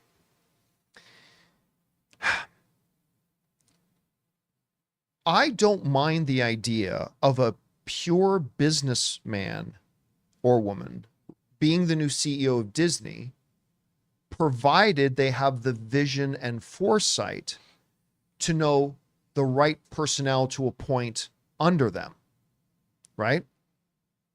I don't mind that Bob Chapek knows nothing about making movies. Disney is more than a movie-making company.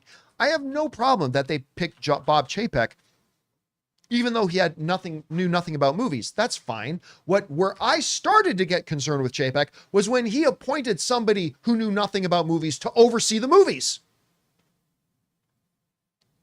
When he created a new position for his banker lackey to have total control over all the movie divisions and decision-making power over what projects get made and where they go, deciding what will go to theaters, what will go to Disney Plus. They took that power away from the creative people in Disney and gave it to that banker. That's when I started to have alarm bells going off. So I don't need somebody, I want somebody who knows how to run a business. That's who your CEO should be. The person running your business should be somebody who is an expert at running a business. And a part of being an expert at running a business is knowing how to find the right people to appoint to run certain divisions. And when it comes to your movie division, as long as they make sure they get somebody who knows how to run their entertainment division, that's fine. So I'm perfectly good if they hire a business person to run the business. I just want to make sure it's the right business person who knows how to appoint and delegate and have the right staff around them. That's going to be the key. So that's what I'm looking forward to. All right, what's next? Bry Guy says, my top working titles for Shrek 5 are Shrek Returns 2, Shrek Legacy 3, Shrek's Back 4, Shrek and All-Star is Born Again 5, Shrek Begins, a parody on Batman Begins. This is This and 4 are the worst titles. Yes. Yeah, I don't know. Shrek and Back Again. I don't know. Too Shrek, Too The Furious. Shrekening. The Shrekening is good. I like that. The Shrekening. Or, you know what? I'll be fine with just Shrek 5. Shrek 5. That's fine with me. Or Shrek All-Star. Because, you know, the song is. So, I don't know. What about Big Piece of Shrek? No? Okay. What? Never mind. What does that even mean? It doesn't matter. I think Ray's thinking about food. Yeah. All right. What's next? Pablo says, watched The Wild Robot yesterday. Only 5 minutes of trailers, by the way. It was really emotional. I was trying not to cry for like 40 minutes. A friend got mad. I took her because it was so sad for her, and she cried a lot on the drive back. Can't wait to hear your thoughts. Oh, dude, you know what? Actually, let me see if I can find this. I have, yeah, here it is. I have a screening invite. Let me see if I can get this on screen here for you. To go see The Wild Robot tonight. Where? The screening is at, let me see if I can get Don't this say here. Century City. Yeah, here it is. All right, well, Universal. Yeah, so The Grove. I got my invite to go see The Wild Robot tonight at, where is it? At the Grove. That's not terrible. I mean, it's still a long drive for you. It's still a long drive for me. But it's not terrible. Well, boy, getting to the Grove at 6 p.m. That's a nightmare. Through all of I that. used to live in Hollywood, and getting to the Grove at 6 p.m. would be a nightmare. I could walk there faster than I could drive there. That's going to be hard to get over the hill. Like for me, I'm just thinking like the nightmare of getting past Warner Brothers, Universal, and then cutting through all of Hollywood and then into almost West LA. Boy, that would be hard at 6 p.m. See, if it wasn't for LA traffic at rush hour, I could be there in 45, 50 minutes. I'd get there at 3 p.m. But and it'd just probably hang take out. me 2.5 hours. But no, look, you guys know starting a year and a half ago, I don't accept any press invites to anything. Like I don't go to junkets. I don't go to press screenings. I don't accept interviews unless it's like it's an actor themselves emails me directly and says, hey, can we do an interview? So I've done that a couple of times, but I mean, I don't accept press invites. I don't do any of them. I do none. And so I'm not going to be going to this tonight, partially because I want to watch the Buffalo Bills play tonight instead. But every once in a while, a movie comes up where I am very tempted to accept the invite. This is one of those. And who am I kidding? Yeah. If James Gunn invites me to go see Superman, who am I kidding? Of course I'm going to go to that probably. But just theoretically, if you went to this, you literally have to kind of leave like after the show, like get ready and go. Probably. Seriously, because then you'd have to get there and you could just go eat it. Like you can either eat at the Grove or in the farmer's market and then waltz into it. If you try to get there on time, you're going to fight traffic the whole way. Oh yeah. Absolutely. Rush hour in LA, it would be a nightmare. But still, I mean, if there was one that would tempt, this is one of those movies that would tempt me to break my rule about not accepting any press invites for anything. So this would be one of them though. All right. What's next? iCritic says, hi, John, you said Ridley Scott hasn't made a good movie since The Martian. Does this include All the Money in the World, which was released 8 years after? Did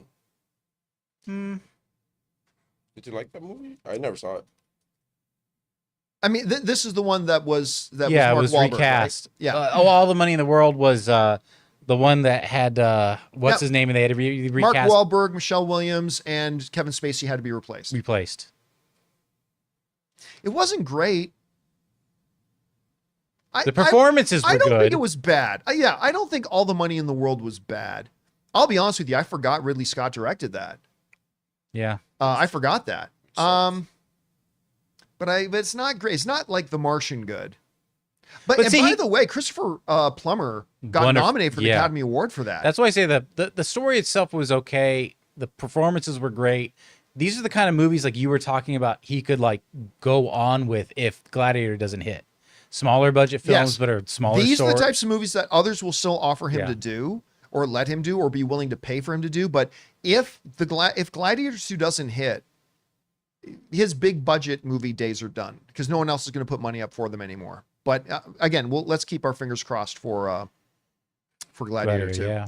All right, what's next? Nick Schmidt says, "Hey John, Czech Hollywood reporter Kyle Chandler has been cast as Al Jordan." Yes, we need to cover that right We covered now. that. We covered that a little bit earlier, and I'm very excited. I think it's a great casting. Okay, we got Not my number one casting, but I love the casting. I think it's great. All right, what's next? final two. Anonymous says, "When the question gets asked of who the target audience is for Red One, the people behind the movie would say that the audience is everyone. But it reminds me of that classic saying, if you try to please everyone, you'll end up pleasing no one." That's kind of my fear. I feel like it's just okay for enough audiences. Yeah, I mean, don't get me wrong. You can have 4-quadrant movies, right? You can definitely have 4-quadrant movies. 100% there are. But even when you do 4-quadrant movies, you do to understand. Now, I'm not saying that Red One is trying to please everybody. I still don't really know who it's for, but I'm not going to accuse it of trying to please everyone. You know, I recently had a friend of mine that, I've been doing some sports videos. I created a new channel where I can scratch that itch of mine that I love talking sports, and I created a separate channel called Filthy Sports. If you'd like to see, we've put up 3 videos so far. And if you want to go see them, go find Filthy Sports and subscribe to it, and that would be great. But I had somebody, a friend of mine, say, John, you should just put those on the John Campea Show channel. And I whenever somebody asks me for advice about creating their channels, I always say, focus on what it is you're actually doing. And on my channel, that's movies and entertainment. Now, I'll answer some questions about sports and things like that for sure, but my channel is not a sports channel. It is a movie and television show channel. So I focus on that. So I don't put sports videos up on my channel. That's not to say that that could never change. But again, it's if I try to please everybody, it's going to just turn off a lot of people too. So you're right. I'm afraid that Red One could be doing that, but we'll see. All right, what's next? We got Sean in 3D. There's a Wilder Prior 3 movie box set releasing on 4K, Blu-ray November. Stir Crazy is my favorite. Stir Crazy is so good. They're my favorite comedy duo of all time, followed by Laurel and Hardy. Wow, that's a big jump there, but that's awesome. Who are some of your guys' favorite comedy duos in movies, TV? Man, my favorite of theirs is probably Hear No Evil, See No Evil, yeah. That, and one of the greatest posters everywhere, where they're like Right. it's such a good poster. I mean, look, how can you not at least bring up John C. Reilly and Will Ferrell? Oh yeah. I mean, like, whether it's Talladega Nights, the best one ever, Step Brothers. They've done several things together. That movie is great. Who's some other great? Owen Wilson and Ben Stiller have done some great stuff together. I even like Owen Wilson with Vince Vaughn. Yeah. I mean, what was that one they did where they worked at Google? Yeah, The Interns. The right? The Interns or something like that. Internship or something like that. Yeah. Yeah. Not so much. Yeah. He said he was a Laurel and Hardy fan. I love Laurel and Hardy. I love Laurel and Hardy. That always reminds me of me and my father. If the person who wrote in hasn't seen the Wandering Planet Laurel and Hardy action figures, they're great. Go look them up. They're cool. I bet you'll check out them. I was just mentioning John C. Reilly. Yeah. John C. Reilly played in a Laurel and Hardy. He played one of them in a Laurel and Hardy. Absolutely, and it was movie. great. It was with Steve Coogan as well. Yeah. Oh, and Ron H. in the live chat. Martin Short and Steve Martin. Going all the way back to Three Amigos. Yep. Still one of the great movies. And of course now they tour. They do a comedy show that they tour on together. They've got one of the most successful shows in the world right now with Murders in the Building. And whenever the two of them do talk shows, they are hilarious. They're so good. So that's a good one too. Yep. All right, guys. And that'll do it for today's installment of the John Campea Show podcast. Thank you so much for being here, making our little show part of your day. Big special thank you to all you guys who sent in questions. Number one, because you gave us great fun things to talk about. But number two, you supported this channel as you did it, and all of us involved with the show. Thank you guys so very much for your support. Don't forget to come on back and join us again tomorrow. Hey guys, listen, while you're here, I don't often do this, but do us a favor. It is great for the channel. Can you take a quick second? Just click the thumbs up button. If you enjoy the content, enjoy our show, that just helps the algorithm. Make sure you go down and leave your thoughts and theories and opinions as well. And if you're not subscribed to our channel, subscribe to it as well. So for the people in the room with me, Ray Ora, See you tomorrow. Jonathan Voico. See you guys. My name's John Campea, and until next time, my friends, bye-bye.